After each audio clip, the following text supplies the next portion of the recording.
Welcome to the 13th video in this series, making Frogger with Godot. In this video, the aim is to get the frog actually riding the items in the water sections while still being run over by those in the road section at the bottom of the screen. Before we dive in and do this in the IDE, it's really worth going through how the logic is going to work here, and I'll warn you in advance, this is probably the most complicated video of the series, so make sure you're well rested for this one. So for the frog to be able to either be run over by things in the road section or to ride on top of things in the water section up here, it needs to know a few things about what's going on in the game. It needs to know what type of lane is it on. So is it a road lane, something that's walkable, or is it something where it sinks and dies like the water? It needs to know in that particular lane, is it okay to ride the particular item that it's hit? So the case of a log or a lily pad. And then the tricky bit actually is riding that item. So it needs to be able to keep track of the current item it's landed on, if it's a log or a lily pad, and see where it's moved to each frame. So it can update its own position to give the player the impression it's actually riding on top of that particular item. And then finally, a little bit of extra logic. Has the item that it's riding vanished? So that will be the case for the lily pad. When that disappears, if the frog is on the lily pad, the frog needs to die because it's fallen in the water.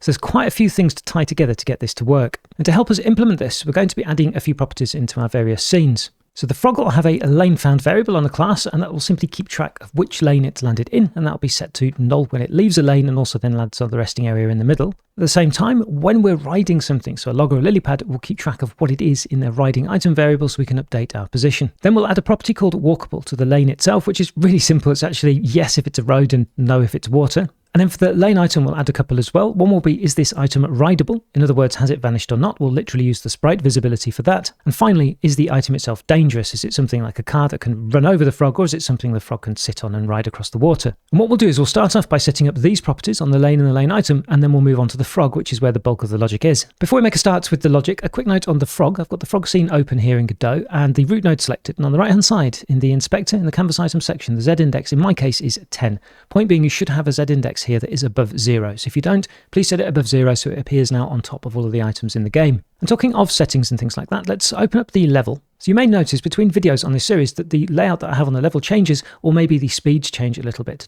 Don't worry if that's the case, don't try to copy it. It's simply me fiddling around with things between recordings to make sure I'm prepared okay. We will have a video actually at the end of this series dedicating to looking at the arcade version and making sure we've got everything in terms of speed and layout set up, because there are a few things here that I don't think are quite correct. As I said, we'll revisit that at the end of the series. So each time you see the level, don't worry if yours looks different to mine. With that said, let's make a start. I'm going to open up the lane scene and drop into the script view, and then select the lane.gd. And in here, we can add our walkable property.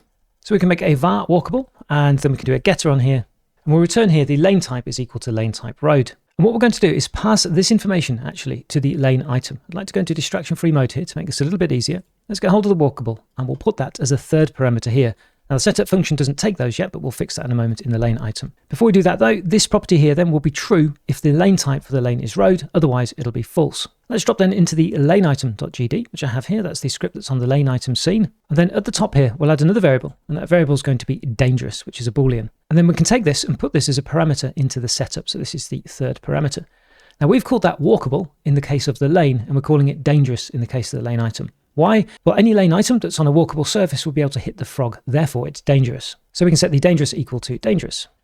And then finally, at the top here, what we can also do is add ourselves another property here, and we'll say var, and I'll take the dangerous and the Boolean here. And here we can add a getter, and we'll return our dangerous. So you'll see later on in the code, we'll do lane item.dangerous to know whether something can hit the frog or not. And then finally, we have one more property to set up, and that's the is rideable property as well. So we'll do var is rideable, and then we'll do a get, and here we want to return whether the sprite is visible. Now for the logs, it'll always be rideable, but for the lily pads, when they disappear, it's not rideable, and you'll see in the frog, we'll use this to understand whether we're actually sinking because the lily pad has disappeared. So to recap then, for our lane item, we have dangerous, yes or no. If it's dangerous and the frog detects it, the frog has been run over. And then we have rideable, yes or no, and that's if the sprite is visible. So if it's riding on something that suddenly becomes invisible in terms of the sprite, then we'll see the frog actually sink into the water. So with that set up, we can turn our attention now to the frog. So I'm going to go to the frog.gd here, which is the script on our frog scene here. And scroll down a bit to the variables. Let's add ourselves a new variable, which is going to be of type lane. And we'll set this each time the frog lands on a new lane. So let's go down to the on area entered. So I've just selected on the left-hand side in the function browser down to here. And at the end of this, we can ask ourselves if whatever we've hit is a lane. So we'll say if area is lane, then we'll set our lane found to be equal to that area. Now what we also want to be able to do is leave the lane as well. So I'm going to come out of distraction-free mode, and with the root node selected, go to the signals and then double click on the area exited, and we can connect that up. And here we'll ask ourselves if the area that we've just landed on is equal to the current lane that we have found, then we'll set the lane found equal to null. Now, the reason I'm doing this check here is in case we end up with some kind of strange double overlap of the lanes. Now, the size of the collision shapes and the size of the frog means that should never happen, but just in case I've put that check in there. Now, what I'd like to do here is very quickly actually print out the lane found as well. So let's just print this out here so we can make sure that everything's working okay with our detection. So I'll just do here area.name. And then we can also take this print and go down here and we'll just do lane found and null. Then we can run the application and we should now see in the printout, so we should be able to see the lane. So yes, okay, I can see the lanes and here, okay, it's set to null, there's no lane. And then here we've got lane and null. Yep, that looks okay to me. Good. All right then, so I'll close that down and close down the output. And then what we can also do now is prevent ourselves being killed by the things that are actually on the water. So we'll do that up here in the on area entered. So we can say elif area is lane item, and we want to check if the area is dangerous, except I can't remember what I called this. I called it dangerous. Actually, I'm going to change that to is_dangerous. I think that's a little bit better. And also then down here, do we need to set it? No, because we're setting this, aren't we? Okay, so is dangerous. All right then, so back to the frog, and we can say and area is dangerous, then we'll die. So what should happen now is when we get through to the top level, so that's the water, if I can anyway, we should then find that we don't die when we hit some of these items. No, indeed, we can now happily go on top of the items here. Cool, so I'll close that down, close down the output. I'm going to remove the prints from here as well, I think, to clean this up a little bit. We don't need those, they seem to be okay. And now what we're going to do is we're going to set things up so that we only survive if we actually land on a walkable item in the water area, otherwise we drown. Now initially we won't be moving with it, we'll do that later on. Let's just get this detection set up. So going up a little bit here, actually I'll go into distraction free mode, that's easier. Let's do this below the finish hop actually, because this is where we're going to do the detection. So we'll make a new function here called detect on rideable. And this is going to be invoked every time we finish a hop. And in fact, what I'm going to do is actually put this here at the end of the finish hop so I don't forget. So we finish a hop and we're going to see, have we landed on something that we can ride? So the first piece of logic is, have we actually got a lane found? And not, exclamation mark, lane found.walkable. So we can only be on something that we want to ride if we have a lane and that lane is not a walkable surface. In other words, not the road in our game. And now we need to detect whether we've landed on a lane item or not. To do that, we can use the get overlapping areas. So we'll do for area in and we can do get overlapping areas. Then if the area that we have is a lane item, then we are overlapping a lane item in a lane that we can't walk on and we have found a lane, so it's not one of the rest areas. In other words, we should be able to ride this particular item. What we'll do here for now though is we'll just return rather than riding it, because I'd like to test this out first in the IDE before doing the motion. If however we get out of this loop without having returned, it means we've actually gone onto a non-walkable surface. We haven't found a lane item, which in other words means we've drowned. So what we can do here is invoke the die. So let's test this out then. So I'm going to run the application. Do we die here? Yes, we do. Do we die here? No, that's good. Do we die here? No. Now what should happen is if we run into the water, we should die. Excellent, cool, we do. Now I need to get back up to the top. Okay, now what should happen is we should be able to land on a lily here. There we go, perfect. Now we're not dying when it goes away, that doesn't matter. The main thing is we landed on it and didn't die. I can land on the log, go into the water and die. Excellent. I'd like to do one more quick test here if I can get through this. There we go, and into the water. Okay, that's not the test I wanted to do. I wanted to go sideways on them. So let's do that. So we've got lily, log, I'll go sideways, perfect. Okay, good. So that's all right. Now what we need to do is actually get ourselves riding the item that we've landed on. To do that, we need a variable. So let's scroll all the way up to the top here. Where are we? And I'll copy and paste this one. This one then can be lane item, and we'll call this riding item. Then we'll go down to our detect on rideable. Then we can set our riding item to be equal to the area. So the next step now is to actually ride on the item, and we'll write ourselves a separate function to do this. And I call this one apply carry. So we're being carried by a particular item. The first thing to do here is actually check whether the riding item is null or not. So if it's null, then we just simply don't want to do anything. So we'll say if the riding item is equal to null, then we'll simply just return. And we're not going to do the movement quite yet. What we're going to do first of all is just check that when we land on a lily that's disappeared, that we die. So for this, we can use our is rideable. If we go back to the lane item, we've got this is rideable property here. So we'll say then if riding item dot and is rideable, and we want a not in front of here, then whatever item we were riding has now disappeared. Therefore, we can set the riding item that we have to be equal to null, and we'll also die. And we'll return from the function as well, because later on we'll have the movement further on, and we don't want to be doing that because we've just died. Then we'll invoke this apply carry from the physics process. So I'll find the physics process, and right at the start, before we do anything with the actual updating of the hop, what we can do is try and apply our carry. So if this is all working correctly, what should happen is we should sync when we land on a lily that's disappeared. So I'm going to go to the level here and go to 2D view, come out of distraction free mode and grab hold of our frog. Where are you? Sorry, our start point.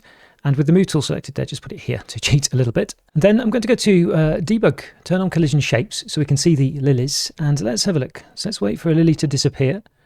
Excellent. So that's what I was looking for, to die when going on the lily.